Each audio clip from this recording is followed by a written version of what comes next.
Presentamos Exitosa Noticias con Manuel Rosas. Esta es la hora, estamos a las 12:40 y le tengo aquí en estudios a Clody Guillén, sociólogo. Qué buena oportunidad, qué coincidencia, dicho sea de paso, para hablar sobre esto, sobre la corrupción en la sociedad. Los peruanos y la tolerancia a la corrupción, los peruanos y el nivel de corrupción en la sociedad, los peruanos y nuestra enfermedad realmente. Esto que vemos en los políticos, ¿es solo de los políticos? ¿O los políticos y o las autoridades en general son un reflejo de la sociedad? Si los políticos ya son corruptos, entonces ¿la sociedad es corrupta o solo es tolerante a la corrupción? Qué gusto saludarle. ¿Cómo está? Gracias, señor Manuel, buenos días. En realidad, este es un tema que está bastante últimamente de moda, por así decirlo, porque todos estamos hablando de la corrupción. Sin embargo, la corrupción no es un fenómeno nuevo. La corrupción tiene años en el Perú. Recientemente se están conociendo a través de videos a partir de los 2000 hacia adelante, pero de los 2000 hacia atrás también han habido actos de corrupción. Si no, recordemos pues la tradición de Ricardo Palma del famoso cañoncito de oro. Que es... O el contrato de Dreyfus y cuántas cosas más que Quirós nos ha señalado de manera extraordinaria en ese diagnóstico radiográfico vergonzoso de cómo atraviesa la corrupción en la historia del Perú. Es que en realidad la corrupción ha tenido pues ha sido lineal, ¿no? Ha ido desde el principio de la fundación del Estado peruano hasta el día de hoy. La corrupción ha estado presente en las estructuras de poder, sino que ha ido adquiriendo diferentes variables. Y ahora pues tenemos una que realmente ya nos rebasa, porque tú tienes 3 poderes del Estado y en los 3 poderes del Estado hay indicios de corrupción. No puedes pensar en la figura presidencial sin haberlos vinculados a 1, 2, 3, 4, 5, 6 presidentes en relación a contratos, en relación a preventas, en relación a financiamiento de campañas. No puedes pensar en congresistas que llegan al Congreso pues falsificando documentos, donde tú lo mires. Sí, pero para mí la pregunta clave es la siguiente. Ahora, yo creo que ciertamente toda la vida ha habido corrupción, pero yo siento que ahora hay mucha más, o sea, está más fuerte, digamos. No sé si, por ejemplo, en el siglo pasado, en la primera mitad del siglo pasado, en los análisis de reconocidos intelectuales como, que además de referentes en línea ideológica como Mariatti, como Maya Latorre, como Víctor Belaúnde, o Andrés Belaúnde, perdón, u otros más, digamos, hayan sentido como hoy que el principal problema del país es la corrupción, ¿no? Creo que ahora está un poco más, pero a mí la duda que me da es la siguiente. ¿No es ese el reflejo de la sociedad? ¿No estamos diciendo, tirándole piedras al corrupto, que es el que nos representa en algún nivel de Estado o de autoridad? ¿Y no somos nosotros iguales? Ahí lo que pasa es que en realidad uno alimenta al otro.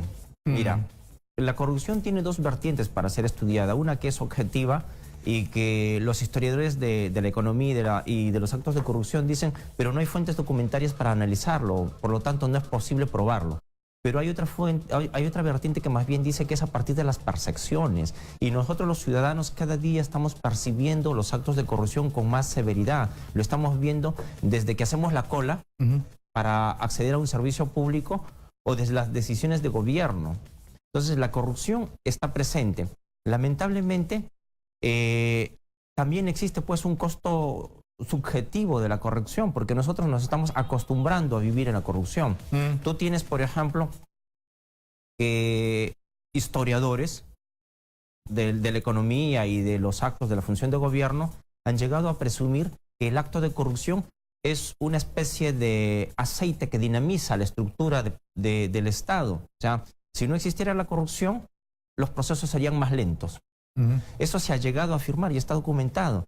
Pero, sin embargo, ahora existe toda una perspectiva de que más bien la corrupción lo que hace es perjudicar al Estado y a la sociedad, porque tú tienes que en educación no hemos avanzado, en salud no hemos avanzado, el famoso SIS no hemos avanzado. 250 millones de soles en corrupción. Es lo último que acaba de salir. Entonces, la corrupción sí pues nos afecta a todos. El problema está que cuando el funcionario llega a hacerse de la cosa pública y la vuelve individual. Piensa que es de su propiedad. Ahora, ¿cuánto ayuda? Un oyente acaba de llamar, bueno, por supuesto en un sentido bastante interesante, no necesariamente con una profundidad sociológica ni psicológica, pero una cosa concreta, diciendo lo siguiente. Si Vizcarra mañana dice un proyecto de ley, cadena perpetua para cualquier tipo de delito contra la administración pública, esto tiene un freno seco. ¿A qué me lleva esto? A un análisis o a una pregunta para el sociólogo. ¿Cuánto ayudan los mecanismos de represión, teniendo en cuenta que aparentemente, como dirían los viejos antes, en arca abierta el santo peca? Es decir, normalmente parecería que el ser humano tiene una especie de inclinación natural hacia lo prohibido o hacia lo malo. Si planteamos reglas fuertes, duras, algunos van al extremo de pena de muerte, ¿ayuda? Mira, a ver, hay una tesis del darwinismo social, ya que dice que la persona para sobrevivir tiene que, entre comillas, pues aprovecharse de los más débiles. Pero esta es una explicación que no tiene asidero científico en realidad, porque no es que el ser humano tenga tendencia a lo malo, sino que ocurre que la sociedad lo va maleando en el camino. Mira, tú tienes, por ejemplo, que el ciudadano de común ve que el político, para llegar al cargo o a la función pública, miente, presenta un plan de trabajo que ha pirateado de otras personas y cuando llega no lo cumple. Es más, todos saben que negocia para tener pues contratos, adquisiciones, beneficios o lo que fuere. Entonces el ciudadano común al observar eso dice, pero si él lo hace, ¿yo por qué no? Y ocurre que nosotros estamos solamente mirando el acto de corrupción vinculado al poder político, o sea, estamos mirando al presidente, a los congresistas, de repente al poder judicial, pero no estamos mirando al interior de las instituciones públicas. Tú acabas de mencionar a Servir. En mi experiencia personal, en el sitio de trabajo donde yo trabajo, han habido 4 gerentes públicos y los 4 han salido por temas vinculados a corrupción. ¿De Servir? De Servir. Wow. Y ese es un tema que debería revisarse. Es más, nosotros como en algún momento el sindicato hizo una movilización para hacer expulsar a un director ejecutivo del INAVIF, porque era evidente los actos de corrupción. O sea, pero punto aparte, en las entidades de la administración pública, para acceder a un puesto, se necesita una tarjeta. Sí, claro. Los funcionarios organizan y amañan concursos, amarran los perfiles para que gane el candidato. Entonces, esas cosas también son actos de corrupción, pero son las menos visibles. Y debería verse, porque a las finales solamente nos estamos preocupando en el tema del presidente, el tema del congresista, el tema del poder judicial, pero no nos estamos preocupando realmente en el aparato del Estado. Y ahí estamos descuidando una recomendación que hizo el Banco Mundial hace casi 10 años. Dijo que hay que hacer rendición de cuentas. El ciudadano tiene que exigirle al funcionario, al servidor público, al presidente, al congresista, a quien sea, al alcalde, que rinda cuentas. No puede ser que alegremente ingrese a la función pública y se retire sin ni siquiera que se le investigue. Entonces, ese es un acto que es algo que debemos empezar. Y eso, por ejemplo, es un tema que debería gestarse al interior de la familia. ¿Cómo se resuelven desde la sociología, desde la perspectiva de la sociología, cómo se resuelven males sociales? Estamos con un problema serio, corrupción. Afecta a gran parte de la sociedad. Sí, digamos, si el cuerpo social está enfermo, la corrupción es una enfermedad, ¿cómo le saco? ¿Cuáles son los mecanismos?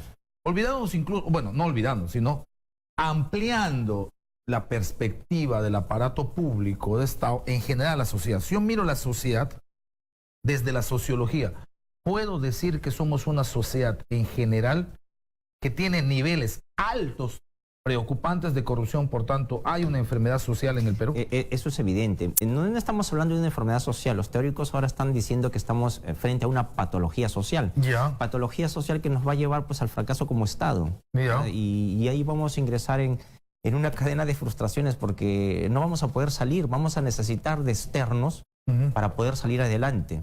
Ya alguien propuso que se reestructure el Poder Judicial, el Consejo Nacional de la Magistratura, pero que intervengan organismos supranacionales. Entonces, ese es un riesgo, que nosotros no podamos enfrentar nuestros propios problemas. Vamos a necesitar de un tercero, vamos a hacer una colonia. Eso algunas personas están pensando incluso en un golpe de Estado. Pero todavía pues hay capacidad de... Sí, pero yo no veo por dónde empezar, ese es el asunto. Es que como te digo... Porque claro, o sea, sí lo veo, porque yo creo en la educación, por ejemplo. que hay una discusión que a mí me parece tan innecesaria porque hay gente que cierra el debate diciendo, no señor, eso se aprende en casa. Y entonces te fregaste. Ok, seguro estás pensando en una perspectiva de una casa donde hay una familia y donde hay padres o no habiendo padres, hay gente responsable que forma niños. Esa no es la realidad de la sociedad peruana.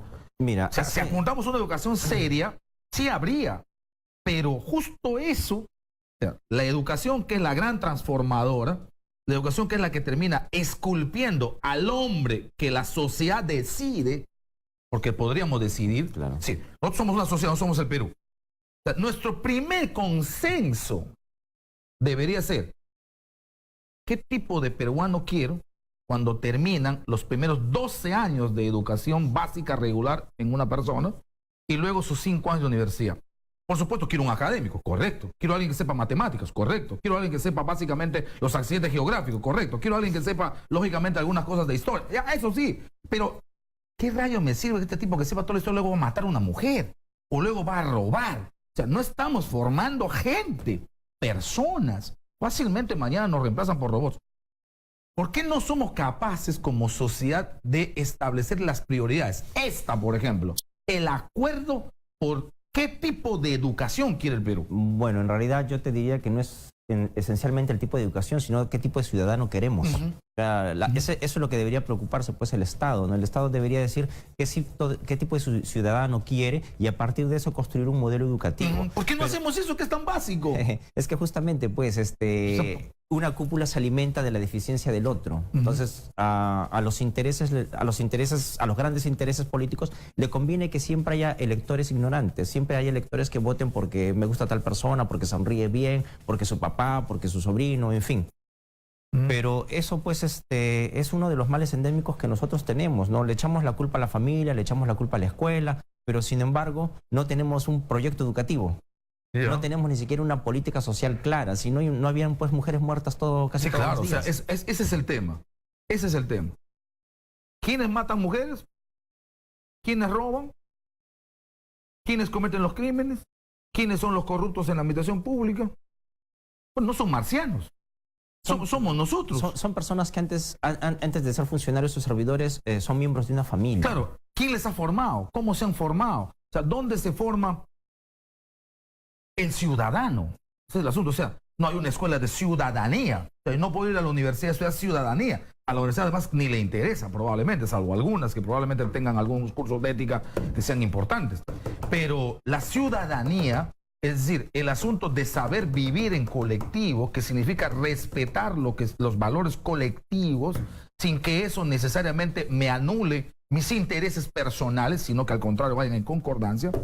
Si no nace de la familia, porque debería nacer de la Claro, familia, debería nacer de la tiene que nacer tiene que hacerse en el colegio. O sea, no hay otro espacio. Y nosotros no le estamos dando importancia a la educación. Ocurre que, mira, en la década de los 60 ya se discutió lo que tú estás señalando. La escuela es importante para la formación del ser humano, pero como tal no basta. Tienen que haber otras estructuras que permiten fortalecer a la familia y al ser humano. Por eso es que ha aparecido en el debate la educación no formal o no convencional, aquella que no se da en la escuela, pero debería darse a través de los servicios sociales que el propio Estado tiene.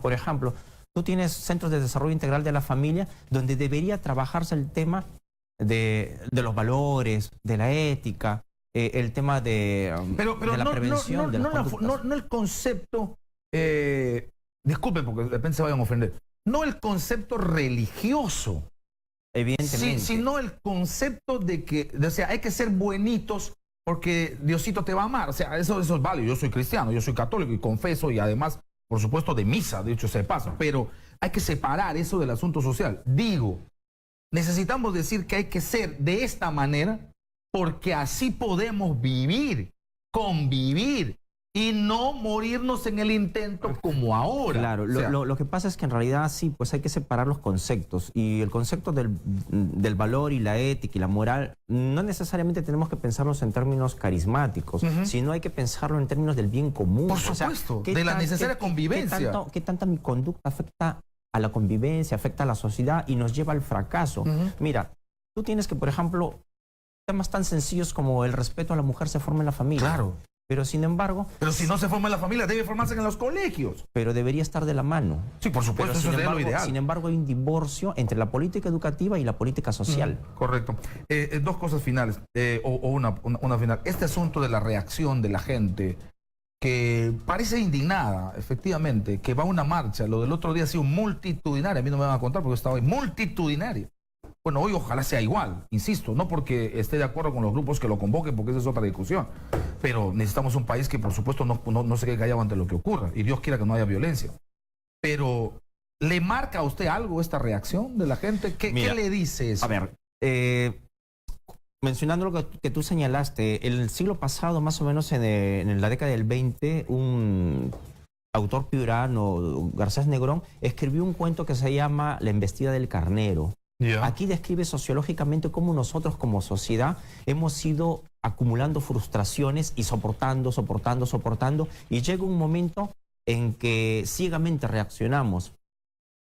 Y eso es lo que está esperando el Estado, que la ciudadanía pues reaccione ciegamente y empiece a tomar iniciativas locales. Yo estuve en el Cusco el 19, por ejemplo, y yo sí estuve en la marcha que se hizo en el Cusco, porque es un tema de conciencia, y a mí no me interesa para nada que sigamos con este tipo de poder judicial, tampoco me interesa para nada que tengamos un Congreso que está, por donde tú lo mires, hay evidentes actos de corrupción. A mí me interesa un Estado que sobreviva a los problemas, que se ponga de frente, me interesa un presidente fuerte. El presidente en el mensaje del 28 de julio tiene que ser claro, tiene que decir no a la corrupción y tiene que plantear, aunque sea, medidas drásticas para aquellas personas que sí han hecho actos de corrupción. Este tema de la muerte civil, ¿cuándo se va a implementar? Hay personas que todos saben que atraviesan de un sector, de un programa, pasan al otro y pasan al otro, y toda su vida están vinculados al Estado. Pero sin embargo, ¿alguna sanción? Es verdad, es verdad. Muy bien, Claude Guillén, sociólogo, ha estado con nosotros, dándonos una perspectiva desde la sociología.